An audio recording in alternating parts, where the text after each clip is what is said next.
আজ পর্যন্ত যতবার এই রেসিপিটা বানিয়েছি আবার বানানোর রিকোয়েস্ট আমার কাছে আসছে, মানে এতটা মজার হয়। আর এটা নিয়ে টানাটানি হ্যাস্টাইস্টি কারাকারি শুরু হয়ে যায়। যাই হোক, প্রথমে এই রেসিপিটা করার জন্য কতগুলো চিকেন নিয়ে নিলাম। চিকেনগুলোকে একবার গুচি গুচি গুচি গুচি করে কেটে নিব, সুন্দর মতো ছোট ছোট করে টুকরো করে নিব। তারপর টুকরো করা হয়ে গেলে এখানে চুলার মধ্যে কড়াই বসিয়ে দিলাম। কড়াইয়ের মধ্যে দিয়ে দিয়েছি তেল। তেলটা যখন গরম হয়ে আসবে তখন এখানে কতগুলো পেঁয়াজ দিয়ে সুন্দর মতো নাড়াচাড়া নাড়াচাড়া করবো। ভাজতে ভাজতে পেঁয়াজগুলো যখন একবার নরম হয়ে আসবে তখন এখানে দিয়ে দিবেন চিকেনগুলো দিয়ে আবার একটু ভাজা ভাজা ভাজা ভাজা করে নিব। তারপর এখানে দেবো আদা রসুন বাটা, দিয়ে দিব গোলমরিচের গুঁড়ো, দিয়ে দিচ্ছি চাট মশলা আর স্বাদ মতো লবণ। আপনাদের বাসায় চাট মশলা না থাকলে গরম মশলা দিয়ে দিবেন, কোনো সমস্যা নেই। তো যাই হোক, তারপর সুন্দর মতো ভাজা ভাজা ভাজা ভাজা করে নিলাম। যখন ভাজা ভাজা হয়ে যাবে তারপর এখানে দিয়ে দিব কতগুলো পানি, যাতে চিকেনটা সুন্দর মতো সিদ্ধ হয়ে যায়। চিকেনটা যখন সিদ্ধ হয়ে যাবে তখন এখান থেকে আমি 3 চামচের মতো পানি তুলে রেখে দেবো এক সাইডে। অবশ্যই অবশ্যই এই পানিটা তুলে রেখে দিবেন, এটা কিন্তু পরবর্তীতে দরকার হবে। তো যাই হোক, 3 চামচ পানি উঠিয়ে রেখে তারপর এখানে দিয়ে দিলাম কতগুলো গাজর আর আলু একবারে কুচি কুচি কুচি কুচি করে রাখা। সেগুলো দিয়ে সুন্দর মতো নাড়াচাড়া করে ঢাকনা দিয়ে একবারে রান্না করে নিব। ঢাকনাটা দিয়ে 10 মিনিট রান্না করার পর ঢাকনাটা তুলে দেখলাম অনেকটা পানি বের হয়েছে। তারপর আবার একটু নাড়াচাড়া নাড়াচাড়া করে দিলাম। তারপর এখানে দিয়ে দিলাম বাঁধাকপি আর দিয়ে দিচ্ছি কতগুলো পেঁয়াজ পাতা। আপনাদের বাসায় যে সবজি থাকবে সেই সবজি এখানে দিয়ে দিতে পারেন, কোনো সমস্যা নাই বন্ধুরা, এখানে কোনো বাধা ধরার নিয়ম নেই। তো যাই হোক, আমি আবার সব সবজি ফ্রোজেন করে রেখে দিই। তারপরে এখানে সুন্দর মতো সবজিগুলো এক সাইড করে এখানে দিয়ে দিব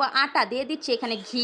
আপনারা চাইলে বাটারও দিতে পারেন। তারপর দিয়ে সুন্দর মতো নাড়াচাড়া নাড়াচাড়া করে সেই উঠিয়ে রাখা পানিটা একবারে ঢেলে দিব। ঢেলে দিয়ে বন্ধুরা একবারে নাড়াচাড়া নাড়াচাড়া করে নিতে। নাড়াচাড়া করে এখানে কতগুলো কাঁচামরিচ দিয়ে আবারও ঝাঁকানাকা ঝাঁকানাকা স্টাইল একবারে নাড়াচাড়া নাড়াচাড়া করে সবকিছুর সাথে ভালো মতো মিশিয়ে নিতে হবে। নাড়তে নাড়তে নাড়তে এক পর্যায়ে দেখবেন বন্ধুরা একবারে পুরো আঠা আঠা আঠা আঠা হয়ে গেছে একবার সুন্দর মতো। তারপরে একটা ডিম ভেঙে নেবেন, একটা বাটির মধ্যে দিয়ে দিবেন স্বাদ মতো লবণটা দিয়ে সুন্দর মতো ডিমটাকে নাড়াচাড়া নাড়াচাড়া করে একবারে ফেটে নেবেন, সুন্দর মতো ফেটে নিতে হবে। তারপর চলে যাব পরবর্তী প্রসেসে। এখানে সুন্দর মতো হাত দিয়ে চেপে চেপে চেপে চেপে একবারে সুন্দর মতো একটা শেপ দিয়ে নিব। আপনারা চাইলে যে কোনো শেপ দিতে পারেন বন্ধুরা, সমস্যা নেই, কিন্তু আমি যে শেপটা দিয়েছি এটা কিন্তু দেখতে অনেক অনেক বেশি সুন্দর হয়। যাই হোক, আমি কিন্তু এভাবে বানিয়ে ফ্রোজেন করেও রেখে দেয়। যখনই একবারে মেহমানরা আসে হুটহাট ভেজে দেয়, এত মজা পায় এত মজা পায়। যেসব মেহমানরা শুধু বদনাম গায় তারাও সুনাম গাইতে বাধ্য হয়। যাই হোক বন্ধুরা, তারপর কড়াইয়ের মধ্যে দিয়ে দিলাম কতগুলো তেল। তেলটা যখন গরম হয়ে আসবে তখন একটা করে নিব আর নিয়ে ডিমের মধ্যে গড়াগড়ি খাওয়িয়ে একবার সুন্দর মতো তেলের মধ্যে সেট করে ছেড়ে দিয়ে একবার সুন্দর মতো উল্টে পাল্টে চিট করে ভেজে নিতে হবে। দিয়ে আবার কিছুটা ডিম আমি সুন্দর মতো দিয়ে দিবি, এতে করে জালি জালি জালি জালি একটা ভাব ক্রিয়েট হবে। দেখতে যে কি সুন্দর হবে বন্ধুরা, বলে বোঝানো সম্ভব। যাই হোক, তারপর উল্টে পাল্টে দুই সাইড সুন্দর মতো ভাজা ভাজা ভাজা ভাজা করে নেব। যখন দেখবেন লাল লাল লাল লাল একটা সুন্দর কালার চলে এসেছে তখন চুলা থেকে নামিয়ে নেব বন্ধুরা। এটা যে কি মজার,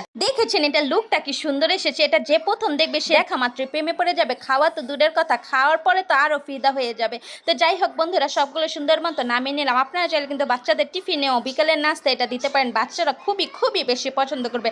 আর এটা কিন্তু খুবই একটা হেলদি নাস্তা, যেহেতু নানা রকমের সবজি দিয়ে এটা বানিয়েছি। যাই হোক, ভিডিওটি ভালো লাগলে সবার সাথে শেয়ার করে দেবেন, লাইক কমেন্টস ফলো দিতে কিন্তু ভুলবেন না বন্ধুরা। আল্লাহ হাফেজ।